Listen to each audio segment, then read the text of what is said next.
In a hymn copied and recopied by Sumerian scribes for over 1,000 years, Open the gate a goddess so that I named may Inanna enter. decides to descend into the underworld. I command Before you. she leaves, she gives her servant careful instructions.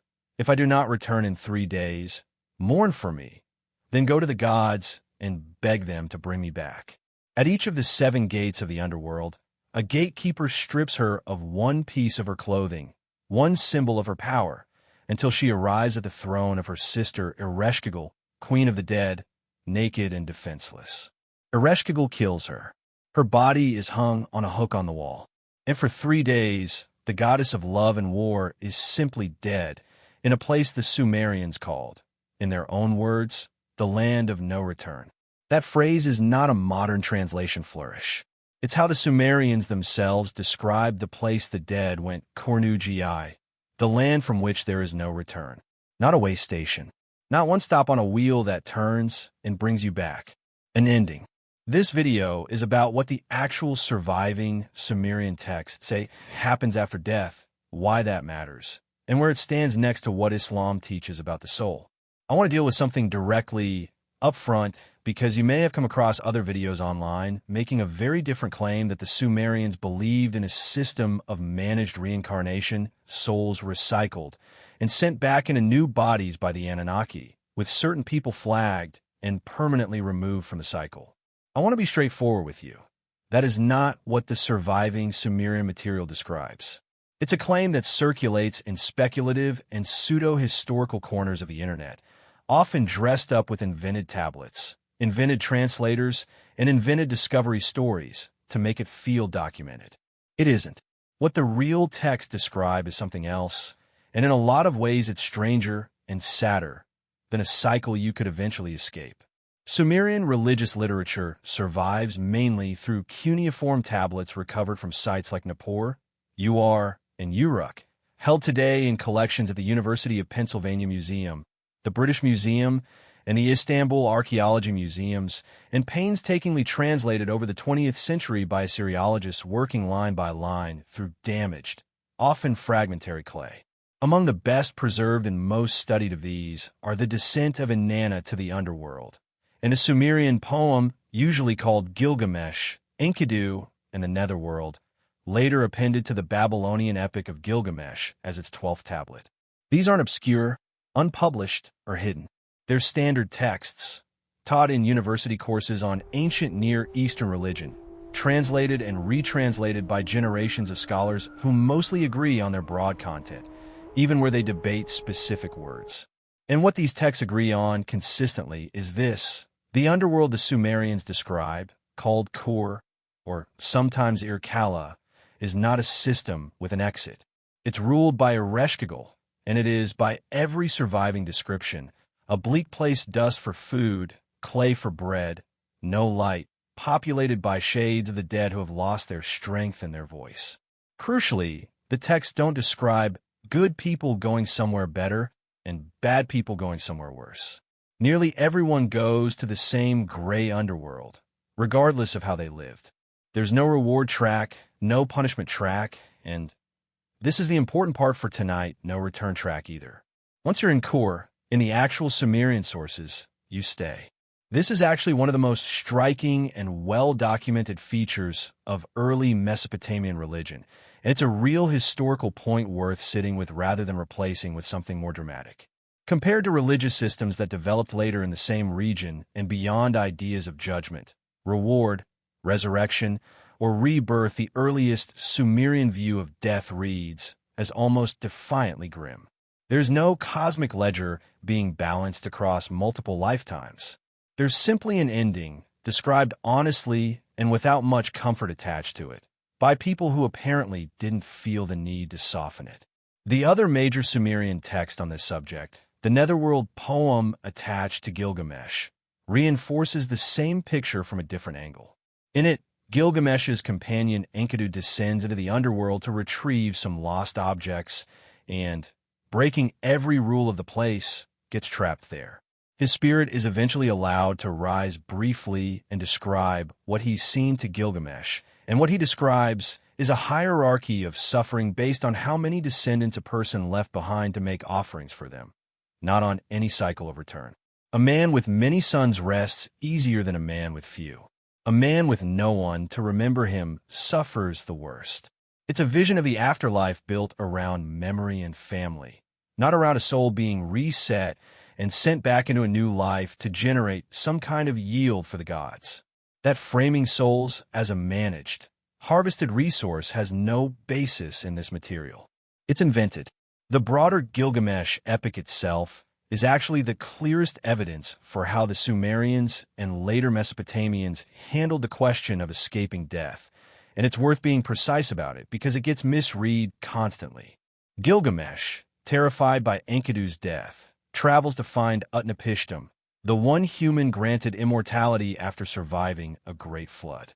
When Gilgamesh finally reaches him and asks how to become immortal too, Utnapishtim's answer is essentially that his own case was a one-time exception granted directly by the gods after the flood, not a door anyone else can walk through. Gilgamesh then fails a final test, loses a plant that might have restored his youth, and goes home to Uruk having learned, more or less, to accept mortality and build something lasting instead the walls of his city. It's one of the oldest and most powerful meditations on death in world literature. It is not a story about a system with an escape hatch for the awakened. It's the opposite, a story about a hero forced to accept that there isn't one. So where does the reincarnation claim actually come from? If not from Sumerian sources? Reincarnation as a structured religious idea does appear in real, well-documented ancient traditions, most prominently in Vedic and later Hindu thought, and in distinct forms among Buddhist, Jain, and some other traditions developing over centuries in South Asia with their own textual history entirely separate from Mesopotamia. Some modern esoteric and New Age writers from the 20th century onward have blended ideas from these unrelated traditions with Mesopotamian mythology to construct exactly the kind of ancient astronaut narrative you may have seen souls managed by sky gods, cycles of rebirth policed by extraterrestrial engineers. That's a modern literary invention layered on top of real ancient texts, not a discovery within them. It's worth being able to name that clearly, because dressing speculation up with real museum names and real catalog-style language is exactly what makes it convincing and exactly why it's worth checking against what the actual translated tablets say. Now let's talk about where death, the soul, and what comes after actually sit in Islamic teaching, because this is where the corrective matters most. Islam teaches that each human being lives one life, dies one death, and then enters a waiting period called the barzakh, a barrier or intermediate state between death and the day of resurrection. The Quran describes this directly, and before them is a barrier until the day they are resurrected. Surah Al-Mu'minin 23:100. There is no return to a new body, no second attempt, no cycle. On the day of judgment, every soul is resurrected, and every person is held individually accountable for what they did in their one life. Whoever does an atom's weight of good will see it, and whoever does an atom's weight of evil will see it. Surah Az-Zalzala 99:7-8. Reincarnation, known in Islamic theological discussion as Tanasuk, is explicitly rejected in mainstream Islamic belief. It isn't treated as an alternate possibility left open for debate. Classical and contemporary scholars alike hold that a system in which souls are repeatedly reborn is incompatible with the Quran's clear teaching of one life, one death, and one resurrection to judgment. That distinction matters for more than just correcting a historical claim. The video-style narrative this script is responding to describes death and rebirth as a kind of closed machine, souls harvested, reset, kept in debt, with almost no one ever actually getting free of it, and the very act of understanding the system marking you for expulsion rather than reward. It's a bleak, controlling picture, and it's worth naming plainly what's actually being offered underneath the aesthetic. A story where the universe is rigged against you understanding your own situation, and where being informed makes you a target rather than simply informed. Islamic teaching describes something structurally different. Death is not a trapdoor in a machine that doesn't want to be seen. It's a known, named transition every human being faces once. honestly disclosed rather than hidden, and God's justice on the Day of Judgment is described as being built on complete knowledge and complete fairness, not on a system trying to avoid detection. It's also worth addressing directly the two modern phenomena this kind of narrative usually leans on for evidence: children who report memories that seem to belong to someone else, and near-death experiences.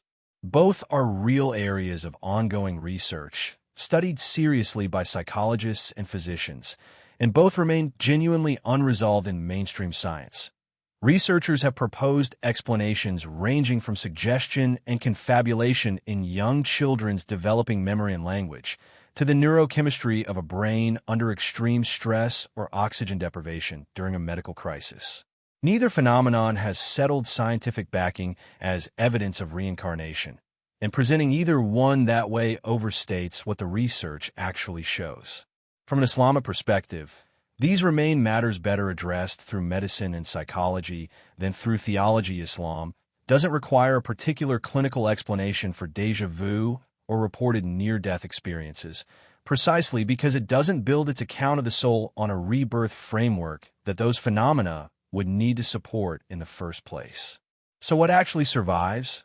Once you set the invented tablet and the invented linguist aside, and look only at what's real, a goddess descending 7 gates, stripped of everything, killed, and hung on a wall, one of the oldest and most genuinely haunting pieces of literature human beings have ever written down. A king searching the ends of the earth for a way past death, and being told, honestly, that there isn't one for him. A vision of an afterlife governed not by return, but by memory, a hierarchy built on who is left behind to grieve you. In a civilization that, as far as we can actually read its own words, looked directly at death and called it, without much comfort, the land from which no one comes back. That's not a system with an exit for the select few. It's a people being honest about an ending for 1,000 years before anyone had a word for psychology or memory or grief, and choosing to write it down anyway rather than build themselves a more comfortable story. Whatever you take from that, take it from what they actually wrote, not from what's been built on top of it since. If you want to go further, real translations of The Descent of Inanna and the Sumerian netherworld poem attached to Gilgamesh by scholars like Samuel Noah Kramer, Andrew George, and others working from the original tablets are widely available, and worth reading directly rather than through a script like this one, mine included. I've linked a few solid starting points in the description.